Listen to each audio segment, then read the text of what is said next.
Hi, I M Biju S Nair, former officer food corporation of India. എന്റെ പുതിയൊരു current affairs വീഡിയോയിലേക്ക് സ്വാഗതം. ഫസ്റ്റ് നമ്മുടെ ഹിന്ദുവിൽ എഡിറ്റോറിയലാണ് ഡിസ്കസ് ചെയ്യുന്നത്.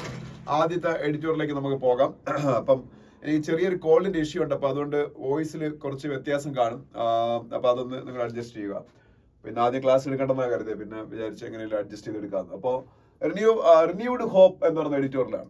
ഇത് എന്തിനെ കുറിച്ചാണെന്ന് വെച്ചാൽ, ആന്ധ്രാപ്രദേശും തെലുങ്കാനയും രണ്ട് സ്റ്റേറ്റുകൾ എങ്ങനെയാണ് ഉണ്ടായെന്ന് നിങ്ങൾക്ക് അറിയാം. തെലങ്കാന എന്ന് പറഞ്ഞ സ്റ്റേറ്റ് 2014 ആന്ധ്രാപ്രദേശ് റീഓർഗനൈസേഷൻ ആക്ട് വഴി തെലങ്കാന എന്ന് പറഞ്ഞ സ്റ്റേറ്റ് അതിൽ നിന്ന് കാർവ് ഔട്ട് ചെയ്യായിരുന്നു. അങ്ങനെ ചെയ്തപ്പോൾ എന്ത് സംഭവിച്ചു? ആന്ധ്രയുടെ ഏറ്റവും റിസോഴ്സ് റിച്ച് ആയിട്ടുള്ള പല മേഖലകളും തെലങ്കാന എന്ന് പറയുന്ന റീജിയനിൽ ആയതുകൊണ്ട് തെലങ്കാന സ്റ്റേറ്റിലേക്ക് പോയി ആന്ധ്ര റിസോഴ്സസിന്റെ കാര്യത്തിൽ കുറച്ച് വീക്കെൻഡായി. അതുകൊണ്ടാണ് ഇപ്പോൾ ആന്ധ്രാപ്രദേശിന്റെ ചീഫ് മിനിസ്റ്ററായ ചന്ദ്രബാബു നായിഡു, അദ്ദേഹം നരേന്ദ്രമോദിയുടെ മൂന്നാം ഗവൺമെന്റിനെ താങ്ങി നിർത്തുന്ന ഒരു ഫോഴ്സും കൂടിയാണ് അദ്ദേഹത്തിന്റെ പാർട്ടി. അവർ സ്പെഷ്യൽ കാറ്റഗറി സ്റ്റാറ്റസ് ഞങ്ങൾക്ക് വേണം, ഞങ്ങളുടെ ഫിനാൻസസ് എല്ലാം ഡ്രൈഡപ്പ് ആയി, അല്ലെങ്കിൽ ഡ്രൈഡപ്പ് ആവിയല്ല, financial resources Telangana state form ചെയ്തപ്പോൾ നഷ്ടപ്പെട്ടു എന്നൊക്കെ പറയുന്നത്. ഈ ആന്ധ്ര തെലങ്കാന രണ്ട് സ്റ്റേറ്റുകളുടെ പ്രത്യേകത, രണ്ട് സ്റ്റേറ്റുകളും ആക്ച്വലി ടോട്ടലി ഇന്റർ കണക്റ്റഡ് ആണ്. കാരണം അവരുടെ കൾച്ചർ സെയിം ആണ്, അവരുടെ ഹെറിറ്റേജസ് സെയിം ആണ്, അവരുടെ രണ്ട് ഇന്ത്യയുടെ GDP-യിലേക്ക് നല്ല കോൺട്രിബ്യൂഷൻ കൊടുക്കുന്ന അത്യാവശ്യം ഇൻഡസ്ട്രിയൽ ഫ്രണ്ട്ലി ആയിട്ടുള്ള അല്ലെങ്കിൽ ഇൻഡസ്ട്രീസ് ഒക്കെ ഉള്ള സ്റ്റേറ്റുകളാണ്. രണ്ടിടത്തെയും സോഷ്യൽ ഇക്വേഷൻ വരെ സെയിം ആണ്. രണ്ടിടത്തും കാസ്റ്റുകൾ, റെഡ്ഡി, റാവു ഇങ്ങനെയൊക്കെയുള്ള ആൾക്കാരാണ് രണ്ടിടത്തും ഉള്ളത്. അപ്പം പരസ്പരം അങ്ങനെയാണെങ്കിലും ഈ സ്റ്റേറ്റ് ഫോം ചെയ്ത് ആദ്യത്തെ കുറച്ചു കാലം അവിടെ ഭരിച്ചിരുന്ന BRS ആണ്, ഭാരത് രാഷ്ട്ര സമിതി എന്ന് പറയുന്ന പാർട്ടി. ഇവിടെ തെലങ്കാന ഭരിച്ചിരുന്ന പാർട്ടി, അവിടുത്തെ ചീഫ് മിനിസ്റ്റർ ചന്ദ്രശേഖർ റാവു. ഇപ്പുറത്ത് ആദ്യം ഒരു 5 വർഷം ഈ ചന്ദ്രബാബു നായിഡു തന്നെ ആയിരുന്നു, 2014 തൊട്ട് 19 വരെ ആ സ്റ്റേറ്റിന്റെ ഫോർമേഷൻ സമയത്തൊക്കെ. ഇവര് അവരുടെ റീജിയണൽ കോൺസ്റ്റിറ്റ്യുവൻസീസിന് മാക്സിമം അപ്പീസ് ചെയ്യാൻ വേണ്ടിയിട്ട്, അല്ലെങ്കിൽ അവരെ ഒന്ന് ഇതാക്കി നിർത്താൻ വേണ്ടിയിട്ട് ഇവര് പരസ്പരം അങ്ങോട്ടും ഇങ്ങോട്ടും വാഗ്വാദങ്ങളും ഗോഗോ വിളികളുമായിട്ട് മുമ്പോട്ട് പോയി. അതുകൊണ്ട് തന്നെ ഈ സ്റ്റേറ്റുകൾ ഇത്രയും ഷെയർഡ് ആയിട്ടുള്ള വാല്യൂസ് ഉള്ള സ്റ്റേറ്റുകളാണെങ്കിലും, ഇത്രയും പിന്നീട് പരസ്പരം കണക്റ്റഡ് ആയിട്ടുള്ള സ്റ്റേറ്റുകളാണെങ്കിലും അവർ തമ്മിലൊരു അക്രിമോണി നിലനിന്നിരുന്നു. 19 അവിടെ ജഗൻമോഹൻ റെഡ്ഡി അധികാരത്തിൽ വരുമ്പോൾ, ജഗൻമോഹൻ റെഡ്ഡി ഒട്ടും ഒരു വിഷൻ ഇല്ലാത്ത ലീഡർ ആയിരുന്നു എന്നാണ് എനിക്ക് പലപ്പോഴും തോന്നിയിട്ടുള്ളത്. അദ്ദേഹവും ഈ ഒരു സ്ഥിതിക്ക് മാറ്റം വരുത്താനെന്ന് വലിയ കാര്യങ്ങളൊന്നും ചെയ്തിട്ടില്ല. പക്ഷേ ഇപ്പൊ വീണ്ടും ആന്ധ്രാപ്രദേശിന്റെ ചീഫ് മിനിസ്റ്ററായിട്ട് ചന്ദ്രബാബു നായിഡു വന്നപ്പോൾ അവിടെ വന്നൊരു നല്ല കാര്യം, തെലങ്കാനയുടെ chief minister Revanth Reddy actually പഴയ TDP കാരനാണ്. അതെ, തെലുങ്കുദേശം പാർട്ടിക്കാരനാണ്. അതായത് ചന്ദ്രബാബു നായിഡുവിന്റെ തന്നെ പാർട്ടിക്കാരനായിരുന്നു രേവന്ത് റെഡ്ഡി. രേവന്ത് റെഡ്ഡിയുടെ മെന്റർ രാഷ്ട്രീയത്തിൽ ചന്ദ്രബാബു നായിഡു. അതുകൊണ്ട് അവർ പരസ്പരം നല്ല ഒരു ബോണ്ട് ഹോമി അവരുടെ ഇടയിലുണ്ട്. അതുകൊണ്ട് ഈ സ്റ്റേറ്റുകളുടെ ഇടയിലുള്ള കണ്ടൻഷ്യസ് ഇഷ്യൂസ് പരസ്പരം ചീഫ് മിനിസ്റ്റേഴ്സിന്റെ ഡിസ്കഷൻസ് വഴി തീർക്കാൻ അവർ തീരുമാനിക്കുകയും ലാസ്റ്റ് ദിവസം ഒരു ഡിസ്കഷൻ നടത്തുകയും വളരെ വളരെ പോസിറ്റീവ് ആയിട്ടുള്ള എൻവയോൺമെന്റിൽ അവസാനിക്കുകയും ചെയ്തു. ഒരുപാട് ഗവൺമെന്റ് പ്രോപ്പർട്ടീസ് തെലങ്കാനയുടെ കയ്യിലുള്ളത് ആന്ധ്രാപ്രദേശിന് തിരിച്ചു കൊടുക്കാനായിട്ടുണ്ട്. അതൊക്കെയാണ് അവരുടെ ഇടയിലുള്ള ഇഷ്യൂ. ചില വില്ലേജസ് ആന്ധ്രയുടെ കയ്യിലിരിക്കുന്ന തെലങ്കാനയ്ക്ക് കൊടുക്കാനും ഉണ്ട്. അപ്പൊ അതൊക്കെ പരിഹരിക്കാൻ വേണ്ടി ഒരു 3 ടയർ സ്ട്രക്ചർ ഉണ്ടാക്കാം എന്ന് അവർ തീരുമാനിച്ചു. ഒരു 3 ടയർ സ്ട്രക്ചർ. ഈ 3 ടയർ സ്ട്രക്ചറിൽ ഏറ്റവും ഒന്നാമത്തെ ടയറിലുള്ളത് ബ്യൂറോക്രസിയാണ്. ഏറ്റവും ടോപ്പ് ലെവലുള്ള ബ്യൂറോക്രാറ്റ്സ്, IAS കാരും IPS കാരും ഒക്കെ. ഒരു സെക്കൻഡ് ഒന്ന് വെയിറ്റ് ചെയ്യണേ.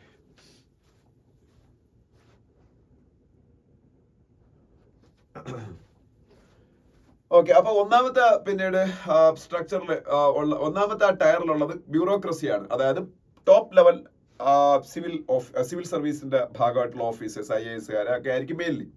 അപ്പൊ അവര് ഈ പ്രോബ്ലംസ് പരിഹരിക്കാൻ വേണ്ടി, സ്റ്റേറ്റുകൾ തമ്മിലുള്ള ഈ പ്രോബ്ലംസ്, ഈ പറഞ്ഞ റിസോഴ്സസ് അങ്ങോട്ടും ഇങ്ങോട്ടും ട്രാൻസ്ഫർ ചെയ്യാൻ വേണ്ടിയിട്ട്, ഇതിനൊക്കെ വേണ്ടിയിട്ടുള്ള ഡിസ്കഷൻസ് അവർ നടത്തിക്കൊണ്ടേയിരിക്കും.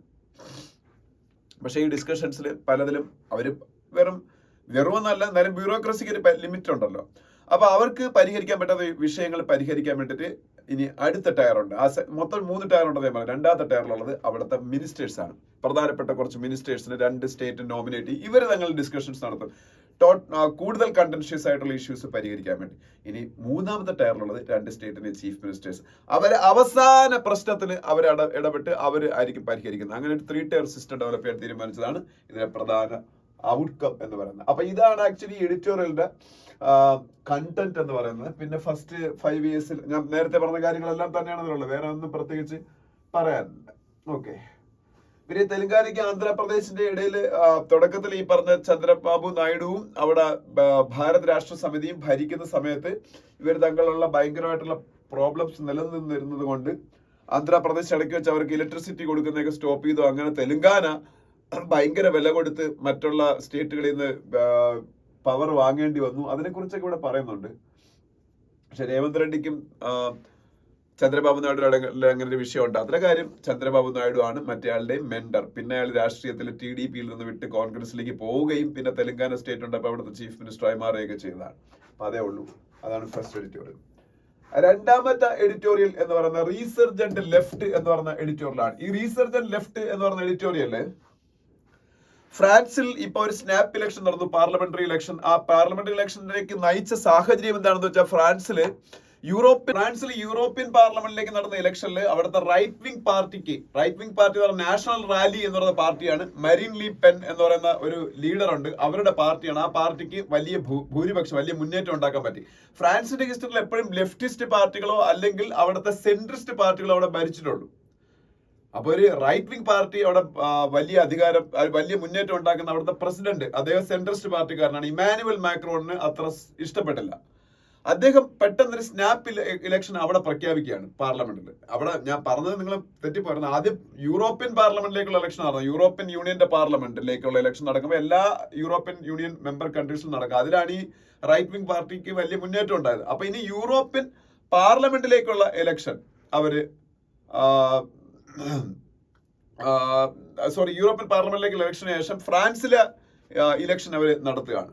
ഈ ഫ്രാൻസിലെ ഇലക്ഷനിലാണ് ഫസ്റ്റ് റൗണ്ടിൽ വീണ്ടും ഈ മരീൻ ലീ പെന്നിന്റെ റൈറ്റ് വിംഗ് പാർട്ടിയായ നാഷണൽ റാലിക്ക് കൂടുതൽ വോട്ട് കിട്ടിയാണ്. പക്ഷെ അതിനുശേഷം അപകടം മനസ്സിലാക്കി ഒരു ടാക്ടിക്കൽ അഡ്ജസ്റ്റ്മെന്റിലേക്ക് പോയാണ് അവിടുത്തെ ലെഫ്റ്റ് പാർട്ടികളും അവിടുത്തെ സെൻട്രിസ്റ്റ് പാർട്ടി. ഇന്ത്യയിലെ സമാനമായ സിറ്റുവേഷൻ കഴിഞ്ഞ ഇലക്ഷനിൽ BJP പരാജയപ്പെടുത്താൻ വേണ്ടി കോൺഗ്രസ് ലെഫ്റ്റും ഒക്കെ ടാക്ടിക്കൽ അഡ്ജസ്റ്റ്മെന്റ് നടത്തില്ല, അതുപോലെ അവിടെ ചെയ്തു.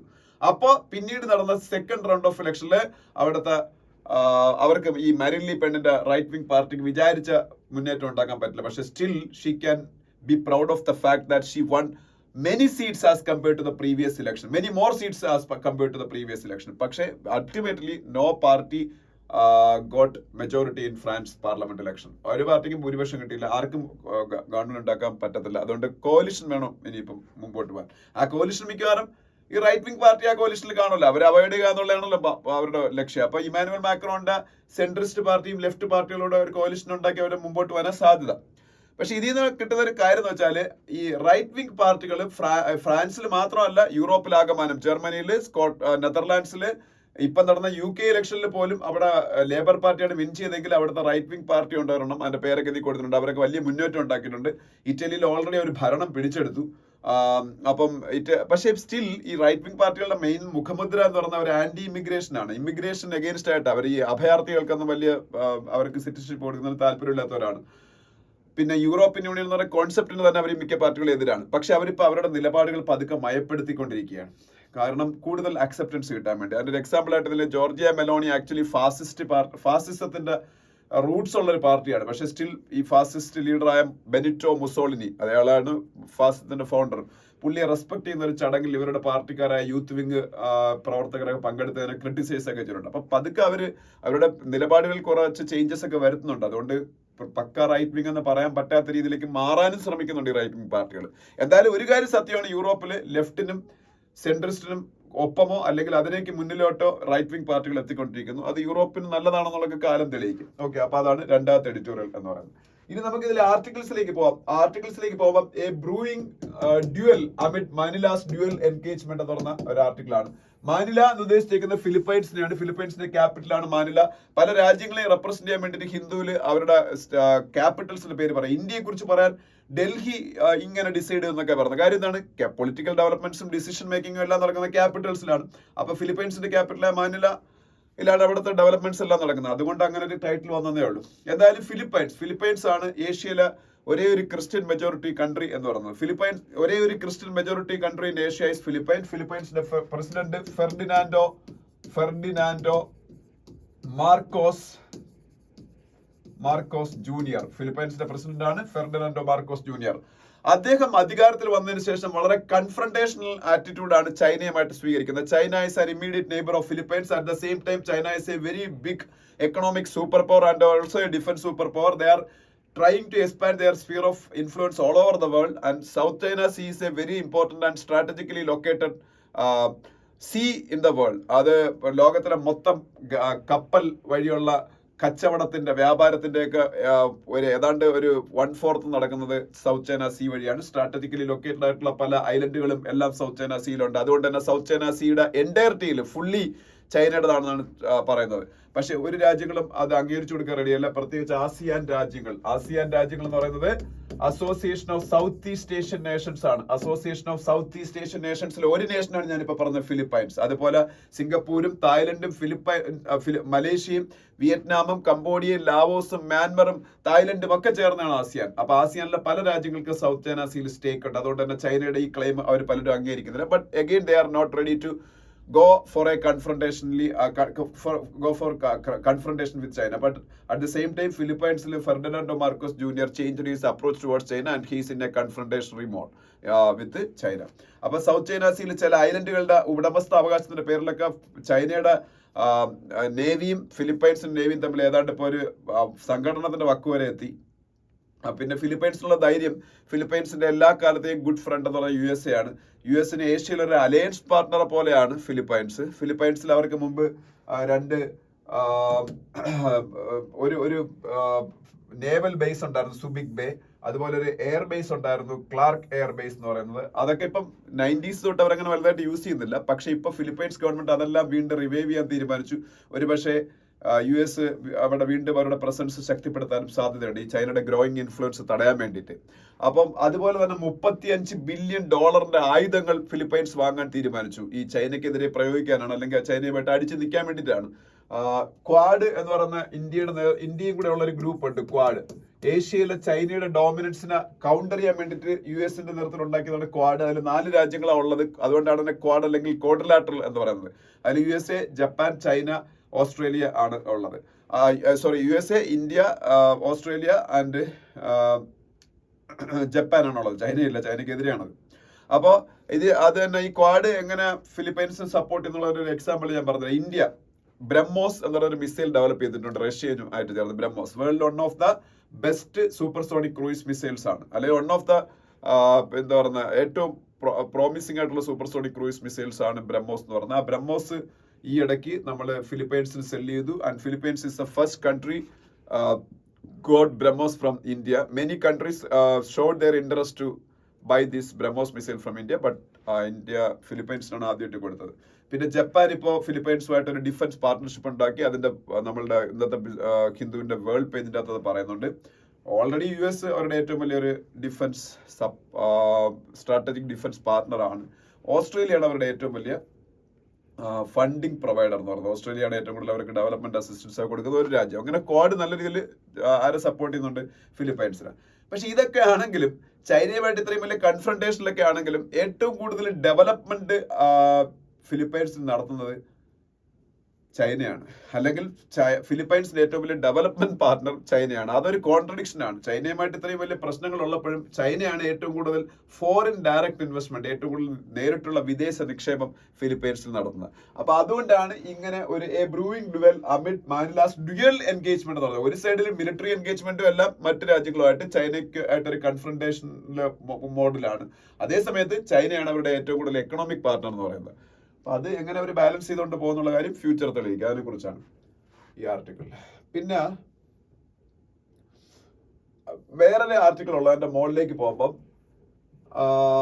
ഇതാണ് indigenous HPV vaccine the rhetoric and the reality എന്ന് പറഞ്ഞൊരു ആർട്ടിക്കിൾ ഉണ്ട്. അതായത് HPV എന്ന് പറയുന്ന ഒരു വൈറസ് ഉണ്ട്. ഈ HPV വൈറസ് ആണ് സെർവിക്കൽ ക്യാൻസറിന് കാരണമാവുന്നതാണ് പൊതുവെ കരുതപ്പെടുന്നത്. സെർവിക്കൽ ക്യാൻസർ, ഈ സെർവിക്കൽ ക്യാൻസർ നമ്മളെ വിമനിൽ കാണുന്ന ഒരു ക്യാൻസർ ആണ്. സ്ത്രീകൾ ലോകത്തെ ഏറ്റവും കൂടുതൽ മരണപ്പെടുന്ന പ്രധാനപ്പെട്ട 2 കാരണങ്ങളിൽ ഒന്നായിട്ട് കരുതപ്പെടുന്ന സെർവിക്കൽ ക്യാൻസർ ആണ്. ഈ സെർവിക്കൽ ക്യാൻസർ തടയാൻ പറ്റും. ഈ HPVക്ക് അഗേൻസ്റ്റ് ആയിട്ടുള്ള അല്ലെങ്കിൽ സെർവിക്കൽ ക്യാൻസറിന് അഗേൻസ്റ്റ് ആയിട്ടുള്ള വാക്സിൻ ലോകത്തിലെ ഡെവലപ്ഡ് നേഷൻസിലെല്ലാം ഡെവലപ്പ് ചെയ്തിട്ടുണ്ട്. ഇപ്പൊ ഇന്ത്യയിലും ഒരു ഇൻഡിജിനസ്ലി ഡെവലപ്ഡ് ആയിട്ടുള്ള ഒരു വാക്സിൻ വന്നു. അത് ഡെവലപ്പ് ചെയ്ത് SII ആണ്. SII എന്താണെന്ന് നിങ്ങൾക്ക് അറിയാമായിരിക്കും. സെറം ഇൻസ്റ്റിറ്റ്യൂട്ട് ഓഫ് ഇന്ത്യ നിങ്ങളെല്ലാം കോവിഡ് സമയത്തായിരിക്കും ഇവരെ കേട്ടത്. സെറം ഇൻസ്റ്റിറ്റ്യൂട്ട് ഓഫ് ഇന്ത്യ അവർ ഉണ്ടാക്കിയ വാക്സിനാണ് നമ്മളെല്ലാം യൂസ് ചെയ്യുന്നത്, കോവിഷീൽഡ് എന്ന് പറയുന്ന വാക്സിൻ. ഈ കോവിഷീൽഡ് വാക്സിന്റെ മാനുഫാക്ചറാണ് സെറം ഇൻസ്റ്റിറ്റ്യൂട്ട് ഓഫ് ഇന്ത്യ. വേൾഡിലെ ഏറ്റവും വലിയ വാക്സിൻ മാനുഫാക്ചറിംഗ് കമ്പനിയാണ്. അവര് സെർവാവാക് എന്ന് പറയുന്ന ഒരു വാക്സിൻ ഡെവലപ്പ് ചെയ്തു. CERVAVAC സെർവാവാക്. ഈ വാക്സിനാണ് HPVക്ക് അഗേൻസ്റ്റ് ആയിട്ടുള്ള, HPV എന്ന് പറയുന്ന ഈ സെർവിക്കൽ ക്യാൻസറിന് കാരണമാകുന്ന വൈറസിന് അഗേൻസ്റ്റ് ആയിട്ടുള്ള ക്യാൻസർ. ഇത് 9 years തൊട്ട് 26 വയസ്സ് വരെ, 9 വയസ്സ് തൊട്ട് 26 വയസ്സുള്ള സ്ത്രീകളിൽ എടുക്കാന്നാ പറഞ്ഞത്. അപ്പം ഇന്ത്യ ഗവൺമെന്റിന് ഒരു വാക്സിനേഷൻ പ്രോഗ്രാം ഉണ്ട്. ആ വാക്സിനേഷൻ പ്രോഗ്രാമിന്റെ പേര് മിഷൻ ഇന്ദ്രധനുഷ് എന്നാണ്. മിഷൻ ഇന്ദ്രധനുഷ്. ഇന്ത്യ ഗവൺമെന്റിന്റെ വാക്സിനേഷൻ പ്രോഗ്രാമിന്റെ പേരെന്താണ്? മിഷൻ ഇന്ദ്രധനുഷ്.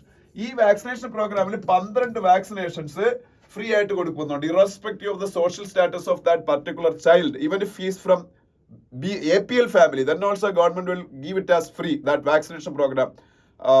അതുകൊണ്ടാണ് യൂണിവേഴ്സൽ വാക്സിനേഷൻ പ്രോഗ്രാം എന്ന് പറയുന്നത്. എല്ലാവർക്കും കൊടുക്കും ഗവൺമെന്റിന്റെ. അതാണ് മിഷൻ ഇന്ദ്രധനുഷ്. 12 വാക്സിനേഷൻസ് ആണ് ഉള്ളത്.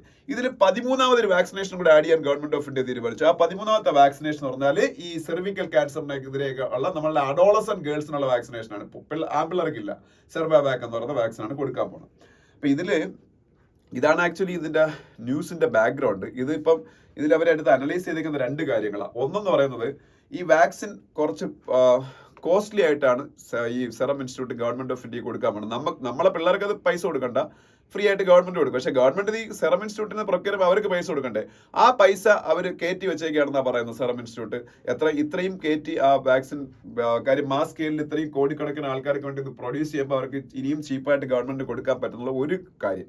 രണ്ടാമത്തെ കാര്യം, ഈ വാക്സിൻ ഡെവലപ്മെന്റുമായിട്ട് ബന്ധപ്പെട്ടുണ്ടായ കുറച്ച് ഡിലേയെ കുറിച്ചാണ്. കാര്യം അമേരിക്കയിലേക്ക് ഈ വാക്സിൻ ഉണ്ടായിട്ട് 10-20 വർഷത്തിൽ കൂടുതലായി. പക്ഷേ ആ ഡിലേക്ക് ഒരു കാരണമുണ്ട്. കാര്യം ഈ വാക്സിൻസ് അമേരിക്കയിൽ പേറ്റന്റഡ് ആയിരുന്നു. ആ പേറ്റന്റ് 20 years അങ്ങോട്ട് ഉണ്ട്. അത് കഴിഞ്ഞതിന് ശേഷം പേറ്റന്റ് ഇല്ലാത്ത രാജ്യങ്ങൾക്ക് ആ വാക്സിൻ പ്രൊഡ്യൂസ് ചെയ്യാൻ പറ്റും.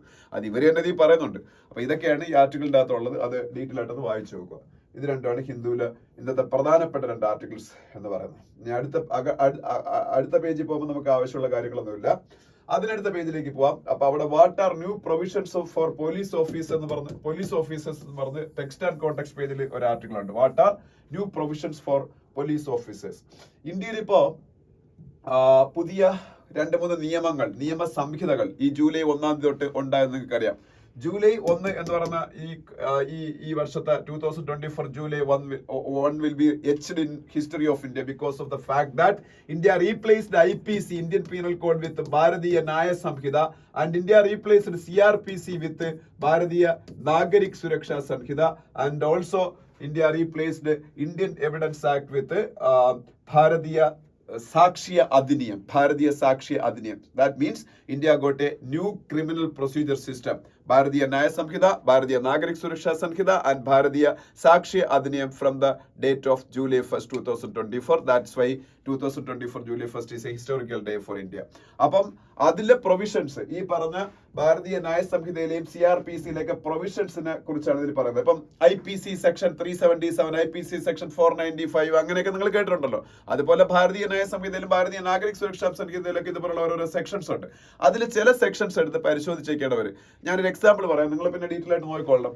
നമുക്കറിയാം, ഒരു ക്രൈം നടന്നാൽ മുമ്പ് ഇന്ത്യൻ പീനൽ കോഡിൽ നമ്മളൊരു പോലീസ് സ്റ്റേഷനെ ചെന്ന് അപ്രോച്ച് ചെയ്യുമ്പോൾ അവർ പറയും we cannot file FIR here because that crime happened in another police station limit. ഇപ്പോൾ ഒരു എക്സാമ്പിൾ പറഞ്ഞാൽ ഞാൻ ഇപ്പോൾ സംസാരിച്ചുകൊണ്ടിരിക്കുന്ന കന്റോൺമെന്റ് പോലീസ് സ്റ്റേഷൻ പരിധിയിൽ നിന്നാണ്. അപ്പോൾ ഞാൻ ഇവിടെ എനിക്ക് എന്തെങ്കിലും ഒരു പ്രശ്നം ഉണ്ടെങ്കിൽ ഞാൻ പോയി കന്റോൺമെന്റ് പോലീസ് സ്റ്റേഷൻ പരാതി കൊടുക്കുമ്പോൾ അവർ പറയും you go and approach Kazhakkoottam police station because that case happened in Kazhakkoottam, so we cannot accept we cannot register the FIR here എന്ന് പറയും. പക്ഷേ അത് ഇന്ത്യൻ പീനൽ കോഡിൽ അങ്ങനെയായിരുന്നു. പക്ഷേ ഭാരതീയ ന്യായ സംഹിതയിൽ അത് നടക്കൂല. അതില് ഒരു സെക്ഷൻ ഉണ്ട്, ഭാരതീയ ന്യായ സംഹിതയിലല്ല, ഭാരതീയ നാഗരിക് സുരക്ഷാ സംഹിതയില് BNSS. ആ ഭാരതീയ നാഗരിക് സുരക്ഷാ സംഹിതയിലെ സെക്ഷൻ 173 എന്ന് പറയുന്ന സംഭവം, അതിനകത്ത് പറയുന്നത് എന്താണെന്ന് വെച്ചാൽ 0 FIR എന്ന് പറയുന്നൊരു കാര്യമാണ്. 0 FIR എന്ന് പറഞ്ഞാൽ ഒരു സ്റ്റേഷൻ പരിധിയിൽ അല്ല ക്രൈം നടക്കുന്നതെങ്കിലും if a person approaches that police station, they should file an FIR immediately. That will be known as 0 FIR, and on later stage the same police station will transfer the FIR to the concerned police station. അത് നമ്മളല്ല ചെയ്യേണ്ടത്, മറ്റേ police സ്റ്റേഷൻകാർ തന്നെ ചെയ്തോളും. അപ്പൊ എവിടെ വേണമെങ്കിലും FIR file ചെയ്യാൻ പറ്റും ആസ് പെർ ദ BNSS ഭാരതീയ നാഗരിക സുരക്ഷാ സംഹിത SS സെക്ഷൻ 173. ഇതുപോലുള്ള കുറെ സെക്ഷൻസ് ഇതിന്റെ അകത്തുണ്ട്. എങ്ങനെയായിരിക്കണം പോക്സോ കേസിലെ പ്രതികൾക്കെതിരെയുള്ള വിചാരണ പൂർത്തിയാക്കേണ്ടത്, എങ്ങനെയായിരിക്കണം റേപ്പ് കേസിലുള്ള പ്രതികൾക്കെതിരെയുള്ള വിചാരണ പൂർത്തിയാക്കേണ്ടത്, അങ്ങനെയുള്ള കുറെ കാര്യങ്ങൾ ഓരോരോ സെക്ഷൻ ബൈ സെക്ഷൻ ആയിട്ട് പറഞ്ഞിട്ടുണ്ട്. അത് IPC-നും ഇതിലും ഈ ഇപ്പം വന്ന പുതിയ സംവിധാനത്തിലും തമ്മിലുള്ള വ്യത്യാസങ്ങളാണ് ഇതിന്റെ അകത്ത് പറയുന്നത്. താല്പര്യമുള്ളവരല്ല, ഡീറ്റെയിൽ ആയിട്ട് എല്ലാവരും വായിക്കേണ്ട കാര്യങ്ങളാണ് അതൊക്കെ. പിന്നെ അത് കഴിഞ്ഞു കഴിഞ്ഞാൽ നമുക്ക് അടുത്ത പേജുകളിലേക്ക് പോവാം. അടുത്ത പേജിൽ പോകുമ്പോൾ ahead of talks with Putin, PM says will back peace in region എന്ന് പറഞ്ഞൊരു ആർട്ടിക്കിൾ കാണാം. ഇപ്പോൾ നിങ്ങൾക്കൊക്കെ അറിയാം, ഇന്ത്യയുടെ പ്രൈം മിനിസ്റ്റർ നരേന്ദ്രമോദി വ്ളാഡിമിർ പുടിനുമായിട്ട് മീറ്റ് ചെയ്യാൻ വേണ്ടിയിട്ട് റഷ്യയിൽ പോയ കാര്യം അറിയാം. റഷ്യയിൽ പോയപ്പോൾ ഇതിൽ നമ്മളെ പഠിക്കേണ്ട ഒരു കാര്യം, നമ്മളെ ഇന്ത്യയുടെ പ്രൈം മിനിസ്റ്റർ സാധാരണ അധികാരമേറ്റാൽ, പുതുതായിട്ട് പ്രൈം മിനിസ്റ്റർ ആയിട്ട് അധികാരമേറ്റാൽ എപ്പോഴും ഏതെങ്കിലും ഒരു നെയ്ബറിംഗ് കൺട്രി ആയിരിക്കും വിസിറ്റ് ചെയ്യുന്നത്. ഇപ്പൊ ബംഗ്ലാദേശ് ആവാം, നേപ്പാൾ ആവാം, ഭൂട്ടാൻ ആവാം, മാൽദീവ്സ് ആവാം, അതൊക്കെ ആവാം. പക്ഷേ ഇന്ത്യയുടെ prime minister for the first time ആ ഒരു ട്രഡീഷനിൽ നിന്ന് ബ്രേക്ക് ചെയ്തിട്ട് ഇന്ത്യയുടെ ടൈം ടെസ്റ്റഡ് ഫ്രണ്ടായ യൂറോപ്യൻ രാജ്യമായിട്ട് കൺസിഡർ ചെയ്യപ്പെടുന്ന റഷ്യയിലേക്കാണ് പോയത്. അപ്പൊ റഷ്യ എന്നുള്ള രാജ്യത്തിന് നമ്മൾ കൊടുക്കുന്ന ആ ഒരു ഇമ്പോർട്ടൻസ് ആണ് അത് കാണിക്കുന്നത്. പിന്നെ വേറൊരു കാര്യം, ഇൻഡോ റഷ്യൻ സമ്മിറ്റ് എല്ലാ വർഷവും നടക്കാറുണ്ടായിരുന്നു. പക്ഷേ കഴിഞ്ഞ 3 വർഷമായിട്ട് പല റീസൺസ് കൊണ്ട് ഇൻഡോ റഷ്യൻ സമ്മിറ്റ് നടന്നില്ല. അതിനൊരു റീസൺ കോവിഡ് ആണ്, രണ്ടാമത്തെ റീസൺ റഷ്യ യുക്രൈൻ വാർ ആണ്. പക്ഷെ അതിനുശേഷം യുക്രൈൻ റഷ്യ വാർ സ്റ്റാർട്ട് ചെയ്തതിനു ശേഷം ഇന്ത്യയുടെ പ്രൈം മിനിസ്റ്റർ ആദ്യമായിട്ട് റഷ്യൻ പ്രസിഡന്റുമായിട്ട് ഒരു ബയലാട്രൽ സമ്മിറ്റ് നടത്തുന്നത് ഇപ്പോഴാണ്.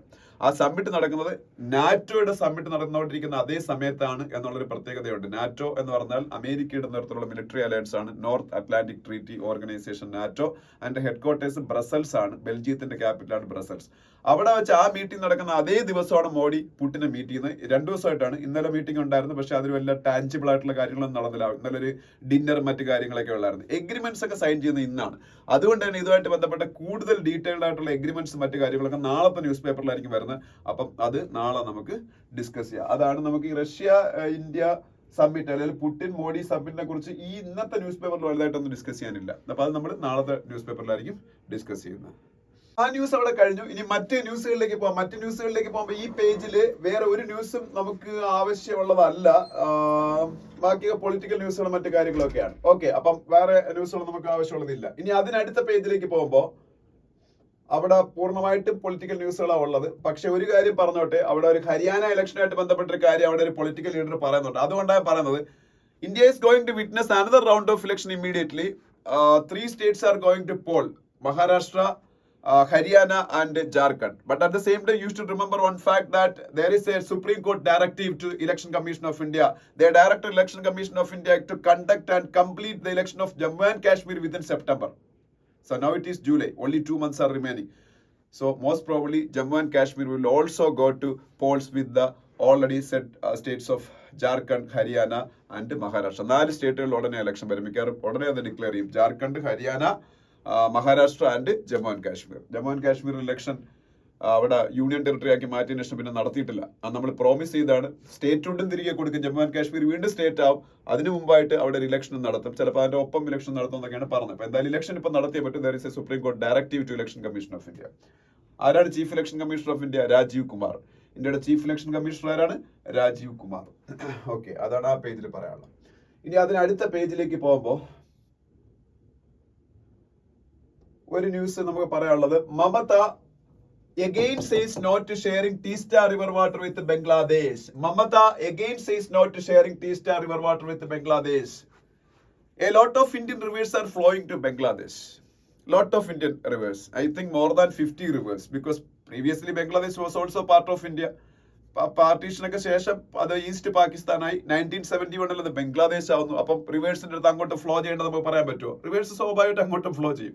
അപ്പോൾ ഓൾമോസ്റ്റ് എല്ലാ റിവറിലെയും വെള്ളം ഷെയർ ചെയ്യാൻ നമുക്ക് അവരുമായിട്ട് എഗ്രിമെന്റ് ഉണ്ട്. But there is a river Teesta Ganga river വാട്ടറൊക്കെ ബംഗ്ലാദേശിലേക്ക് ഫ്ലോ ചെയ്യുന്നുണ്ട്. അത് നമ്മൾ അവരുമായിട്ട് ഷെയർ ചെയ്യാനുള്ള എഗ്രിമെന്റ് ഒക്കെ ഉണ്ട്. പക്ഷേ ടീസ്റ്റ റിവറിലെ വെള്ളം ഷെയർ ചെയ്യാൻ ബംഗ്ലാദേശുമായിട്ടൊരു എഗ്രിമെന്റ് ഉണ്ടാക്കാൻ ഇന്ത്യക്ക് പറ്റിയിട്ടില്ല. മൻമോഹൻ സിംഗിന്റെ പീരീഡ് തൊട്ട് they are struggling to finalize that agreement because of the opposition of Mamata Banerjee, the chief minister of Bangladesh. അപ്പം ഇപ്പൊ വീണ്ടും നരേന്ദ്രമോദി ഗവൺമെന്റ്, ഇപ്പൊ ഷെയ്ഖ് ഹസീന കഴിഞ്ഞ മാസം ഇന്ത്യ വിസിറ്റ് ചെയ്തായിരുന്നു. ബംഗ്ലാദേശിന്റെ പ്രൈം മിനിസ്റ്റർ ആണ് ഷെയ്ഖ് ഹസീന. അവർ കഴിഞ്ഞ മാസം ഇന്ത്യ വിസിറ്റ് ചെയ്തപ്പോൾ അഗൈൻ അവർ that issue was raised, the sharing of water, Teesta water between India and Bangladesh. പക്ഷേ അഗൈൻ കണ്ടില്ലേ, Mamata Banerjee dam against the sharing of Teesta river water to Bangladesh. അതൊരു പൊളിറ്റിക്കൽ ഇഷ്യൂ ആയിട്ട് അവർ പൊക്കിക്കൊണ്ടുവരും. അത് വലിയ ഡിഫിക്കൽട്ടാണ് അതുകൊണ്ട് തന്നെ. ടീസ്റ്റ. അതുപോലെ ഇന്ത്യക്കും പാകിസ്ഥാനും ഇടയിൽ ഒരു വാട്ടർ ഷെയറിംഗ് ട്രീറ്റി ഉണ്ട്. അത് പലപ്പോഴും ക്ലാസ്സിൽ പറഞ്ഞിട്ടുള്ളതാണ്. ന്യൂ കമേഴ്സ് ആയിട്ടുള്ള ആൾക്കാരൊക്കെ ഈ വീഡിയോ കാണുന്നവർ കാണാതുകൊണ്ട് പറയാണ്. IWT എന്നാണ് എന്റെ പേര്. IWT is a river water sharing agreement between India and Pakistan. IWT means Indus Water Treaty. Indus Water Treaty. ഇന്ത്യക്കും പാകിസ്ഥാനും ഇടയിൽ ഒഴുകുന്ന 6 നദികളിലെ വെള്ളം ഷെയർ ചെയ്യാനാണ്. ഇൻഡസ് വാട്ടർ ട്രീറ്റി എന്നാണ് പേരെങ്കിൽ ഇൻഡസിലെ മാത്രമല്ല. ഇൻഡസിന്റെ മലയാളം പേരാണ് സിന്ധു. സിന്ധു നദിയിലെ മാത്രമല്ല. Jhelum, Chenab, Ravi. Jhelum, Chenab, Ravi, Beas, Sutlej and Indus. Indus, Ravi, Beas, Sutlej, Jhelum and Chenab. ഈ 6 നദികളിലെ വെള്ളം അത് പാകിസ്ഥാനായിട്ട് ഷെയർ ചെയ്യാനാണ്. പിന്നെ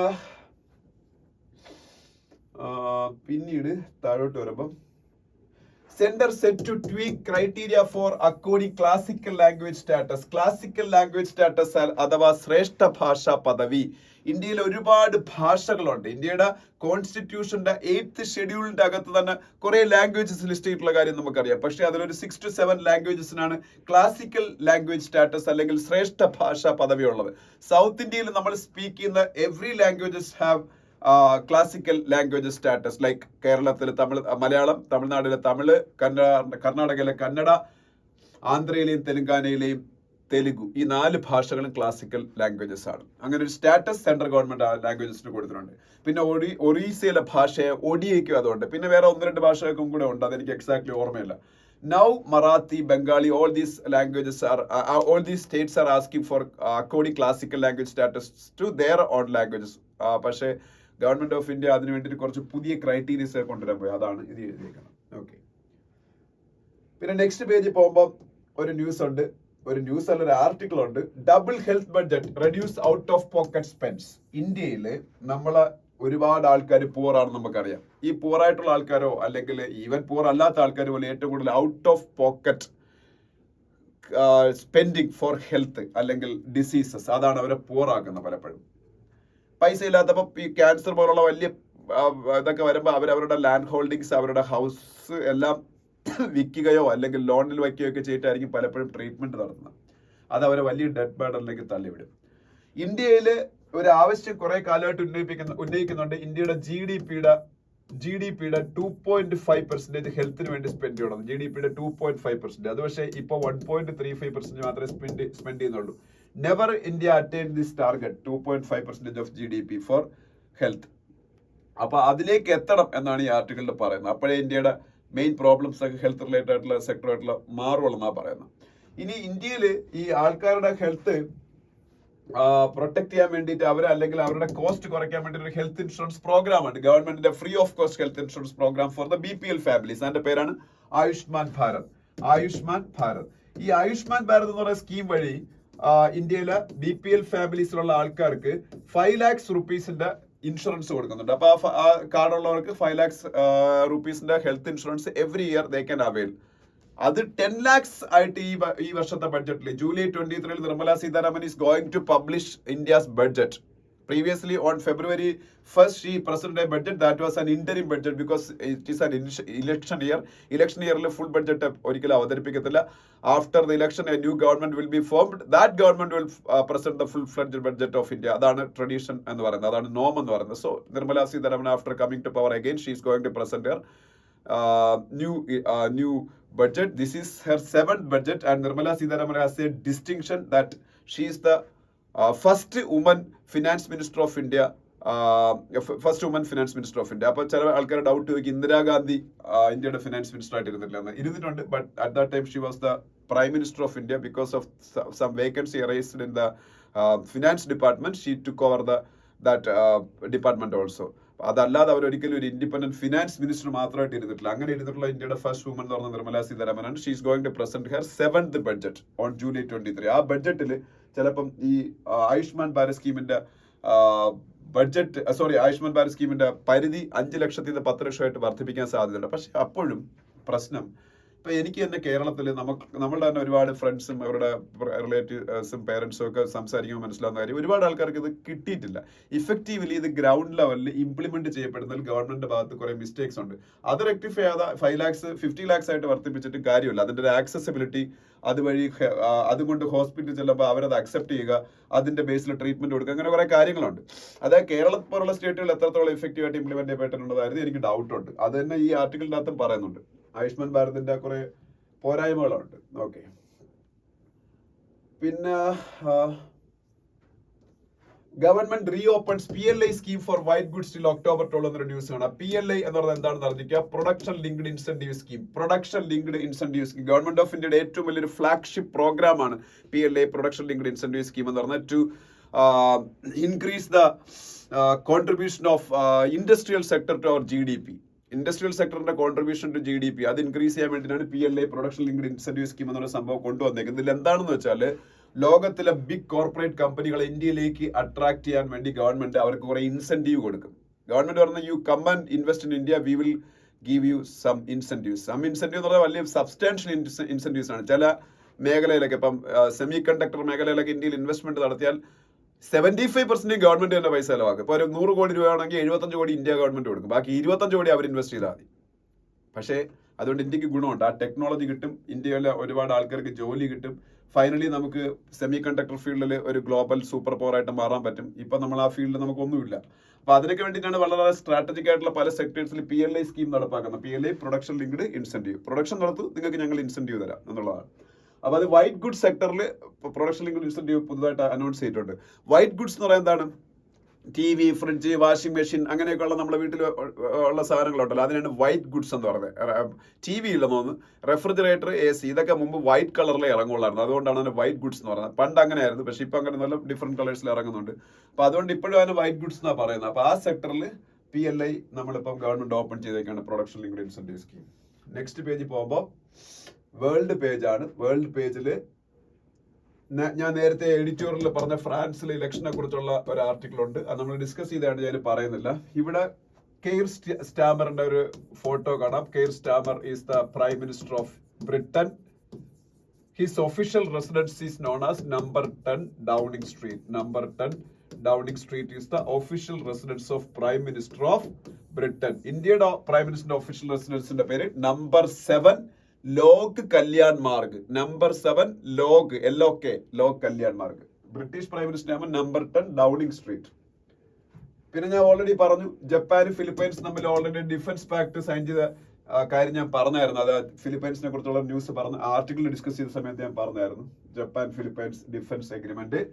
ഫിലിപ്പൈൻസിന്റെ പ്രസിഡന്റ് ആയിരുന്നു ഞാൻ അവിടെ പറഞ്ഞു, ഫെർഡിനാൻഡോ മാർക്കോസ് ജൂനിയർ. ജപ്പാന്റെ പ്രൈം മിനിസ്റ്റർ ആണ്, അവിടെ പ്രസിഡന്റ് അല്ല, പ്രൈം മിനിസ്റ്റർ ആണ് Fumio Kishida, Japanese prime minister. പിന്നെ എല്ലാ ദിവസത്തെയും പോലെ സ്പോർട്സ് പേജിൽ യൂറോ കപ്പ് ജർമ്മനിയിൽ നടന്നുകൊണ്ടിരിക്കുന്നതിനെ കുറിച്ചുള്ള ന്യൂസ് ഉണ്ട്. Copa America, United States of അമേരിക്കയിൽ കോപ്പ അമേരിക്ക ഫുട്ബോൾ ടൂർണമെന്റ് നടന്നുകൊണ്ടിരിക്കുന്നു. വേൾഡിലെ ഏറ്റവും പ്രസ്റ്റീജിയസ് ആയിട്ടുള്ള ടെന്നീസ് ടൂർണമെന്റ് ആയിട്ടുള്ള വിംബിൾഡൺ നടന്നുകൊണ്ടിരിക്കുന്നു. അതിനെ കുറിച്ചുള്ള വലിയ ന്യൂസ് ഇന്നുണ്ട്. T20 വേൾഡ് കപ്പ് കഴിഞ്ഞുകൊണ്ടിരുന്ന ഇതിനൊക്കെയാണ് ഇപ്പോൾ അവർ പ്രോമിനൻസ് കൊടുത്തേക്കുന്നത്. വിംബിൾഡൺ ഈ സൺഡേ കഴിയും. സൺഡേ ആണ് സമ്മിറ്റ് ക്ലാഷ്. അത് കഴിയുമ്പോൾ നമുക്ക് മെയിൽ വിന്നറേയും ഫീമെയിൽ വിന്നറെയൊക്കെ അറിയാൻ പറ്റും. ഓക്കെ, പിന്നെ നെക്സ്റ്റ് പേജിൽ പോകുമ്പോൾ ഒളിമ്പിക്സ് ആണ്. അടുത്ത മാസം തൊട്ട് പാരീസിലെ ഒളിമ്പിക്സ് നടക്കുന്ന ആ ഒളിമ്പിക്സിലെ ഇന്ത്യൻ പ്രതീക്ഷകളുള്ള കുറെ താരങ്ങളെ കുറിച്ച് ഇതിൽ പറയുന്നുണ്ട്. ടേബിൾ ടെന്നീസ് പ്ലെയർ ശരത് കമലിന്റെ ഒരു ഫോട്ടോ ഇവിടെ കാണാം. അതുപോലെ ഇന്ത്യയുടെ ആർച്ചറി താരമായ ബൊമ്മദേവര ധീരജിന്റെ ഒരു ഫോട്ടോ കാണാം. ബൊമ്മദേവര ധീരജ്. അതുപോലെ ഇന്ത്യയുടെ പാരീസ് ഒളിമ്പിക്സ് മിഷനെ നയിക്കുന്നത് ഗഗൻ നാരംഗ് ആണ്. ഇന്ത്യയുടെ ഒരു പഴയ ഷൂട്ടറാണ് Gagan Narang. He is going to lead India's mission in Paris Olympics. അത് ആദ്യം മേരി കോമിനെ സെലക്ട് ചെയ്തത്. മേരി കോം ആയിരുന്നു നിങ്ങൾക്ക് എല്ലാവർക്കും അറിയാം, ഇന്ത്യയുടെ star woman boxer. But she decided to resign from that position. After that government appointed Gagan Narang as the chief of mission. Okay, പിന്നെ അതൊക്കെയാണ് അവിടെ പറയാനുള്ളത്. നെക്സ്റ്റ് പേജിൽ പോകുമ്പോൾ ഇന്ത്യയുടെ നമ്പർ 1 ടേബിൾ ടെന്നീസ് പ്ലെയറുമായിട്ട് ഒരു ഇന്റർവ്യൂ കാണാം. ഇവരുടെയൊക്കെ പേര് പഠിച്ചത്. ഇവരാണ് കറന്റ്ലി ഇന്ത്യയുടെ number 1 table tennis player Sreeja Akula. She is in the 24th rank in the world. ഒരു ഒളിമ്പിക് മെഡൽ ഹോപ്പ് ആണ് അവര്. പിന്നെ സയൻസ് പേജ് വേണ്ട. അതിനടുത്ത പേജ് പോകുമ്പോൾ ആർമി സോൾജിയേഴ്സിന് ജമ്മു ആൻഡ് കാശ്മീരിലെ ടെററിസ്റ്റ് അറ്റാക്കിൽ 5 പേര് മരിച്ചു, അതിനെ കുറിച്ചൊരു ന്യൂസ് ഉണ്ട്. പിന്നെ താഴോട്ട് വരുമ്പോൾ ഹേമന്ത് സോറൻ വീണ്ടും ജാർഖണ്ഡിലെ ചീഫ് മിനിസ്റ്ററായിട്ട് അധികാരമേറ്റു. അദ്ദേഹം ഗവർണർ CP രാധാകൃഷ്ണന്റെ മുന്നിൽ സത്യപ്രതിജ്ഞ ചെയ്തൊരു ഫോട്ടോ കാണാം. Governor of Jharkhand CP Radhakrishnan. പിന്നെ അതിനടുത്ത പേജ് പോകുമ്പോൾ അവിടെ ഒന്നും പറയാനില്ല. അതിനടുത്ത പേജും സ്റ്റേറ്റ്സ് പേജാണ്. അവിടെയും പ്രത്യേകിച്ച് വലിയ ന്യൂസുകളൊന്നും നമുക്ക് പറയാനായിട്ടുള്ള കാര്യങ്ങളില്ല.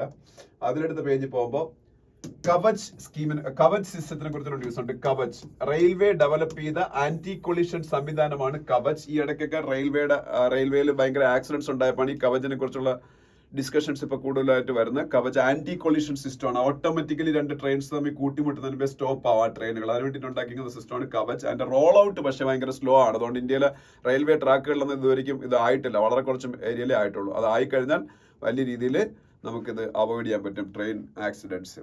അപ്പം ഇതാണ് വേറെ ന്യൂസ് എന്ന് പറഞ്ഞത്. അപ്പൊ ഇത്രയാണ് ഇന്നത്തെ ഹിന്ദു ന്യൂസ് പേപ്പറിലെ ന്യൂസുകൾ. ബാക്കി അടുത്ത ന്യൂസുകളായിട്ട് നമുക്ക് നാളെ കാണാം. അതിനു മുമ്പ് ഒരു കാര്യം പറയാണ്ട്, ഈ ചാനൽ നിങ്ങൾ എല്ലാവരും സബ്സ്ക്രൈബ് ചെയ്യുക, എല്ലാവരും വീഡിയോസ് ഷെയർ ചെയ്യുക, വീഡിയോസ് ലൈക്ക് ചെയ്യുക, നിങ്ങൾക്ക് ഉള്ള അഭിപ്രായങ്ങൾ കമന്റ്സ് ആയിട്ട് രേഖപ്പെടുത്തുക. ഓക്കെ, അപ്പോൾ അതിനുള്ള റിപ്ലൈ ഞാൻ തരുന്നതായിരിക്കും. അപ്പോൾ വീണ്ടും നാളെ കാണാം. Thank you so much for watching the video.